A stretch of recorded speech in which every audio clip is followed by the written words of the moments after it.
Jamar, buddy, I just need one more week for you. I'm putting you in your tier by yourself. You deserve it. And yes, give us another 40 bomb. That way I can go to the fantasy championship. Tier 2, we're going to be going over to Puka Nacua. Puka obviously has been absolutely insane. He himself, 2 weeks back against the Bills, gives you the 40 bomb. Against the Niners, you get 97 receiving yards, but in a game where Stafford craps the bed and Kupp gives you the goose egg, Puka establishes himself as the true alpha, plus matchup against the Jets in which Brian Thomas just went off. The Minnesota Vikings take on Seattle for Jefferson. You probably hope that Geno Smith ends up playing. If Geno plays, you probably have a higher over-under this game where Minnesota is forced to throw the ball a little bit more. But regardless, you start him. You start Amon-Ra St. Brown as well, who's coming off a 37-point performance and the third game this season where you have seen double-digit targets. Now, of course, this matchup against Chicago, you probably don't have as many Jared Goff dropbacks or pass attempts. Nico Collins going up against the Chiefs. You're clearly wanting Mahomes to be good to go. If Patrick Mahomes does play, then you're going to have a higher over-under on this game, and you should see the Houston Texans be forced to throw the ball a bit more in the second half. Now, going over and looking at what we have with the Dallas Cowboys and CeeDee Lamb, it's a matchup going against the Tampa Bay Buccaneers in which the Bucs have had a pretty weak secondary all season. However, the Bucs are able to put points up on the board at will. If you're looking at the Bucs right now at their implied team total, it's currently sitting at 26.5 points, and the over-under of this Dallas-Tampa game is at 48.5, projecting to be the highest scoring game in the NFL this week. Now, it's not anything like the 55-point total that we actually had for Detroit and Buffalo last week, but still, should be a high-scoring environment. You want Lamb. You want Mike Evans. Evans advanced us some pretty key underdog drafts, which we are currently crushing and really hope we can continue to be hot going into this next week, where you do have Mike Evans currently sitting at higher lower 72.5 receiving yards. Now, what's really interesting is we will see Michael Penix for the first game this season. Now, you did see sportsbooks actually lower the expectations just a tad bit with this Atlanta Falcons offense. You actually had the implied team total for Atlanta open up at about 26.5 points. Since Penix has been announced as the starting quarterback, this has been lowered down to about 24.5. You have a wider range of outcomes with this overall passing offense. Maybe you can make an argument to move Drake London a little bit lower than this. But with London, you've only had 3 games with a single-digit fantasy points all season. You really do have the baseline floor just because he is going to dominate the targets. A.J. Brown, I know a lot of people were very disappointed with A.J. Brown, and we had to beg them to start A.J. Brown this past week, as crazy as that sounds. But yeah, again, I do want to reiterate what we were saying last week. With these wide receivers that you drafted in round 1 that have been disappointing, they still have that 25-point game in their range of outcomes every single week. A.J. Brown gave you the 110 receiving yards, gives you the receiving touchdown. And this game against Washington, the spread's only about 3.5 points. So you assume that you actually see some pass attempts here from Jalen Hurts. And the Davante Adams just absolutely blows up, cements himself as the wide receiver 1 for Aaron Rodgers, where it's been trending that way really over the past 5 weeks. But now with the 42-point performance, which is better than anything that you've ever seen from Garrett Wilson, 4 touchdowns over the past 3 weeks, him averaging over 11 targets per game over the past 3 weeks, and about 11 targets per game over the past 5. Davante Adams, absolute must-start option going up against the Rams. You have an implied team total about 22 points here for the Raiders. Now, looking at Tyreek, I know that Tyreek gives the absolute dud performance, and similar to how people were panicking with A.J. Brown last week, I actually probably expect some people to go through and hit the panic button on Tyreek Hill. But do not do it. I understand it's frustrating. I understand that you would much prefer seeing Tyreek give you the 20 points in and week out. And that hasn't been what we've had, and it probably won't be what we have really at any point this season. But still, in his range of outcomes, you are seeing 28 points 2 weeks back, 20 points 3 weeks back. he's still averaging in games in which Tua plays fully about 15 points per contest. Now you have no Jalen Waddle, so the targets are going to be even more concentrated over in the direction of Tyreek. So I know it's been very disappointing. He's not the guy you drafted him to be, but he's still somebody that you have to start here against the Niners. Courtland Sutton's been, phenomenal. Sutton this past week only gave you 32 receiving yards, but he gets there with the receiving touchdown at the very end of the game. He had 9 targets. And yeah, if you're taking that step backwards, if you're looking at games from week 8 onwards, this man is still averaging about 9 targets a game. Now, this matchup against the Chargers is actually a pretty tough one. You do have an applied team total of only about 19.75 points here for Denver. So sportsbooks are lower on the Denver offense than they have been. And you do see Courtland Sutton over there on Underdog Fantasy actually having lower totals than what we have seen previously. Currently, Courtland Sutton on Underdog is higher or lower, about 63.5 receiving yards. But of course, you can't say, well, the Tampa Bay Buccaneers just dominated this Los Angeles Chargers secondary. So if you think Bo Nix is going to be able to replicate what Baker Mayfield just did, obviously it'd be a lot higher on Courtland Sutton. And if you want to make an argument, Mason, you're an idiot. Courtland Sutton's should be way higher than this. Sutton should be higher than Tyreek Hill. Well, Tyreek Hill is currently sitting at 72.5 total yards, higher or lower on Underdog. Sutton's at 63.5. Go take higher than 63.5 on Sutton, lower on 72.5 on Tyreek if you really think that. And you can find the link in the description in the comment section. Code FLOCK will hook you up with a 50% deposit bonus up to $1,000. Plus, you'll get a free Joe Burrow pick this week, more than less than half total yard. And on top of that, Underdog is available in damn near every state. Yes, it's in California. Yes, it's in Texas. Yes, it's in Florida. Yes, it's in New York. Moving over to our next receiver with T. Higgins. Again, Higgins is in the best passing offense in the entire league. This is a receiver that you've only seen 2 games with single-digit fantasy points so far this season. This past week against the Tennessee Titans, he drops almost 20 points effectively. And if you're looking at sportsbooks currently, they are projecting out the Cincinnati Bengals to be tied with the Lions as the 3rd highest scoring offense in the league. And again, Joe Burrow is at the very top of the NFL in pretty much any passing volume metric that you're going to find. Burrow's one of the very few quarterbacks that it's almost easy to go ahead and project him to actually see 300 passing yards. So T. Higgins, still somebody that has started every single week, super concentrated offense. I will say, I hope it's all concentrated with Jamar this week. Please, Jamar, I need you, buddy. Looking at Ladd McConkey, does have a pretty tough matchup here going up against Denver. Last time Ladd played Denver was really back in week 6 before you had the full-blown breakout where you had the 8 targets. While Ladd is banged up, you actually see him play 88% of the snaps this past week against Tampa, which is a career high. He's very easily the wide receiver 1 here for Justin Herbert. He finished with 17 points this past week, 20 points the week before, 14 the week before that, 18 the week before that. So even though it's a very tough matchup for Ladd McConkey, absolutely have to start him. And then with Brian Thomas, now that you have no Evan Ingram, he is also an incredibly safe start. Am I expecting him to be able to replicate exactly what he had against the New York Jets this past week with 14 targets, 10 receptions, 105 receiving yards, multiple receiving touchdowns?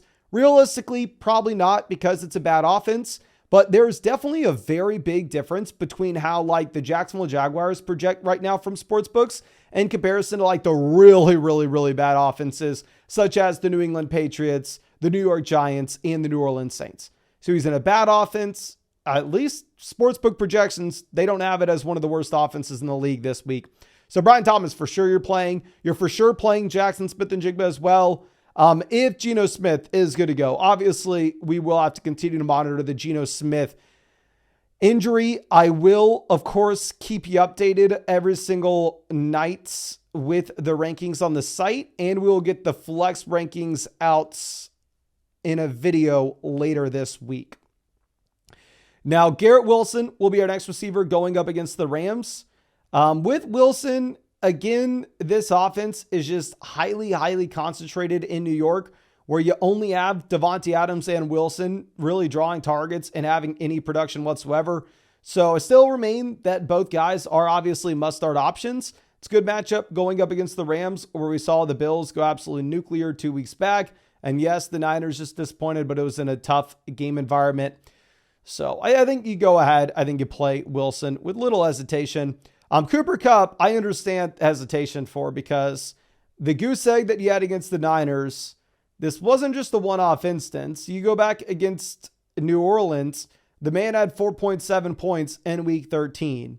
Again, if you look at the underlying target volume here, Puka Nacua has just absolutely dominated Cooper Kupp in target volume since returning. If you're looking at weeks 10, 11, 12, 13, 14, 15, you've seen 14, 9, 13, 8, 14, 8 targets for Puka. So Puka's averaging about 12 targets a game. And in this 6-game stretch, you actually have Cooper Kupp sitting with 3, 8, 6, 11, 10, 7.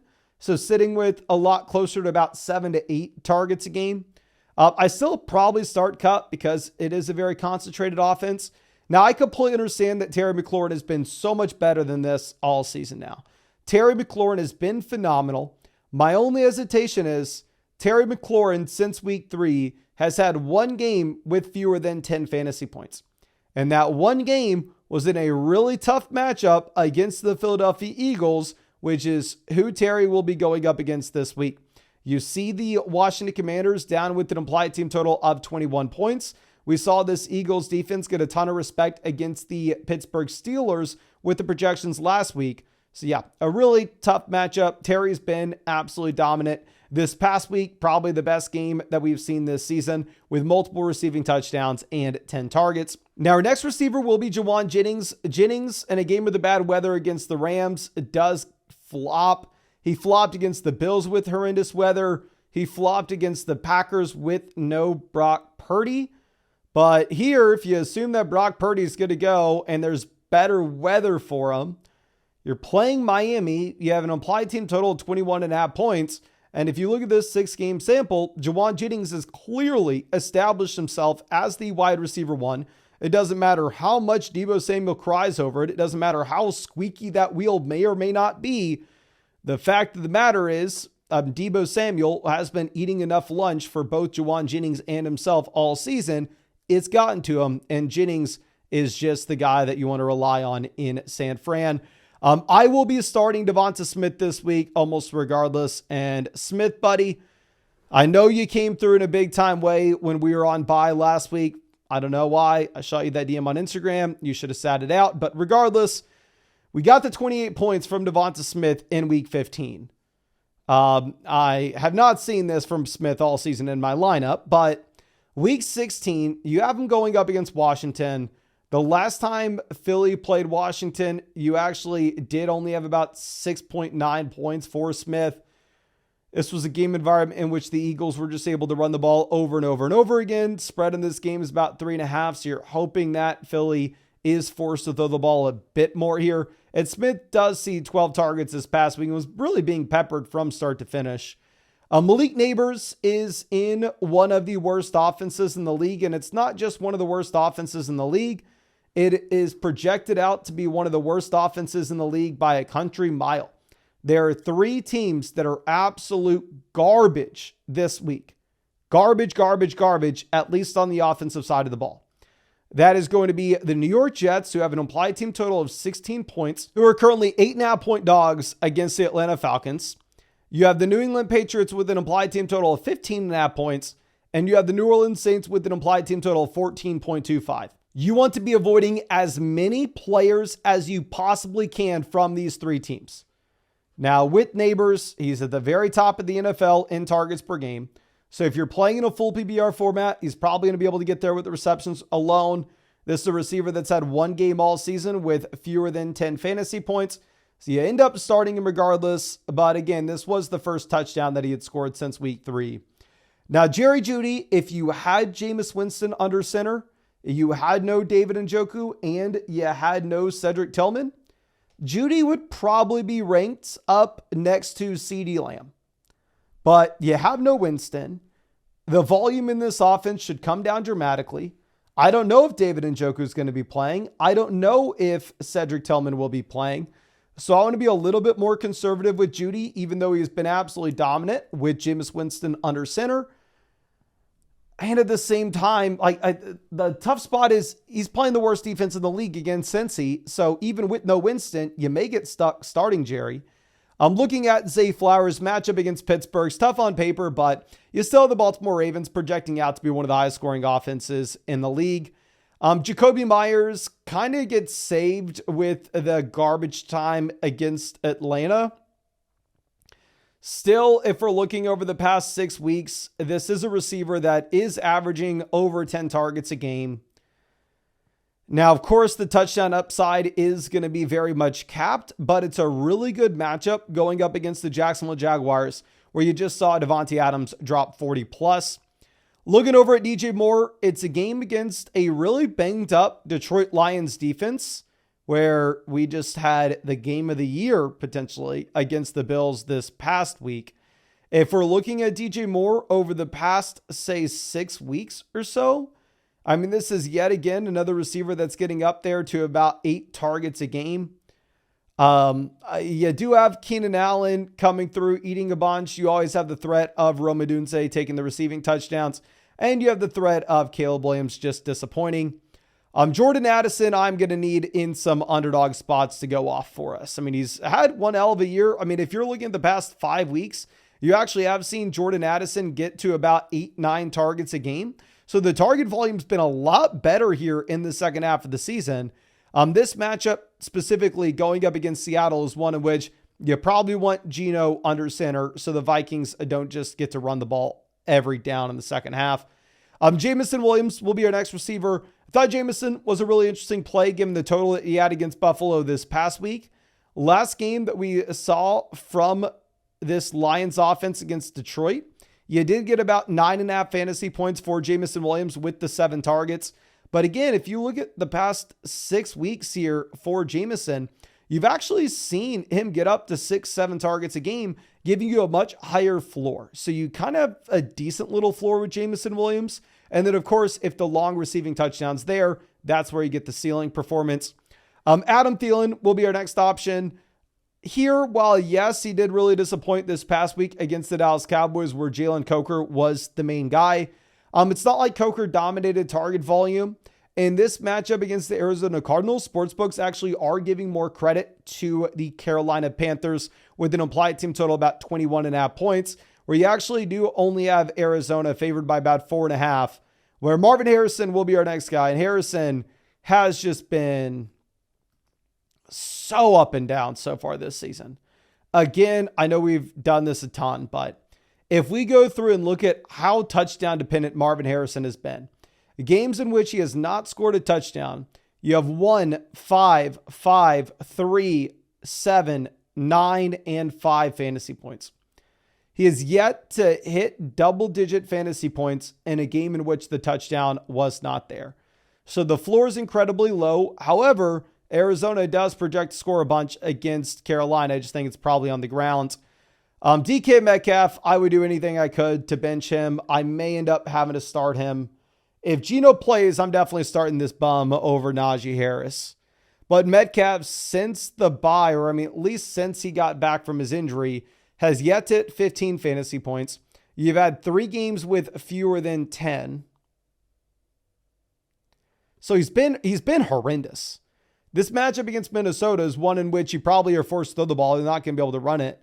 I'm going over and looking at Calvin Ridley. The target volume's been there, but now they're benching Levis. Yeah, Mason Rudolph under center, so who freaking cares? Josh Downs has been a stud all season. I mean, he got 8 targets this past week in a really tough matchup against Denver. But here, if you're looking at Downs against Tennessee, while the Colts do project better offensively, again, the issue is Anthony Richardson can't complete a 5-yard pass. Khalil Shakir was phenomenal this past week. Yet again, by phenomenal, I mean he scored 15 fantasy points, and it was in the highest scoring game of the season. So I want to reiterate what we've said previously. If Josh Allen's going to score 6 touchdowns, Khalil Shakir is probably going to get there with 15, 20 fantasy points. But ultimately, you've seen a ton of games played with no Amari Cooper, a ton of games played with no Keon Coleman, a ton of games played with Dalton Kincaid, all of whom are actually in Buffalo now. And you've had 1 game with 20 fantasy points for Khalil Shakir this season.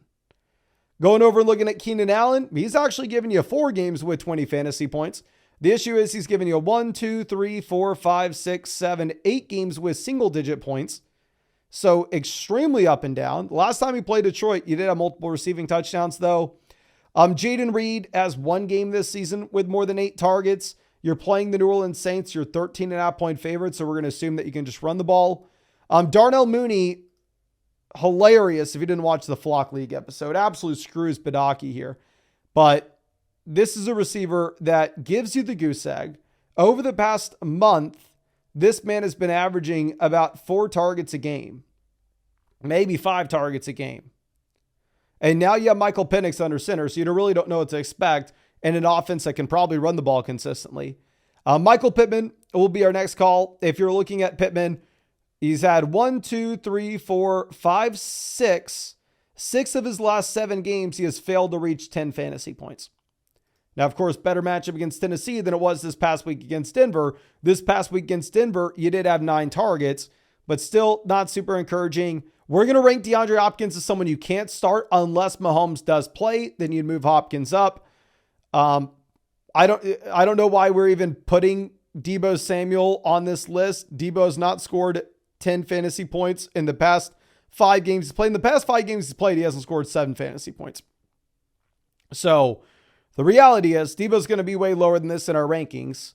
Feel like we had to bring him up and saying, do not start this dude. Bench him, cut him, do whatever you can to get him out of your lineup. And then Romeo Doubs, felt like we had to talk about him a bit as well. Yes, he does score 2 receiving touchdowns, but can you trust him? No, you can't. Don't get trapped into the Doubs game. Don't get trapped into the Rashad Bateman game. These guys at the bottom aren't interesting, but I think that's all I got for you. I really hope we were able to help you out a bit. Obviously, I'll be updating the rankings on the site every single night. I'll be getting the flex rankings later in the week. And of course, if you wanted to go Mason, you're an absolute clown. Cortland Sutton's going to go higher than 63.5 receiving yards. Tyreek Hill's going to go lower than 77.5. You can find the link to Underdog Fantasy in the description, comment section. Available in damn near every state. Yep, it's in California. It's in Texas. It's in Florida. It's in New York. If you use code FLOCK, you'll get a 50% deposit bonus up to $1,000.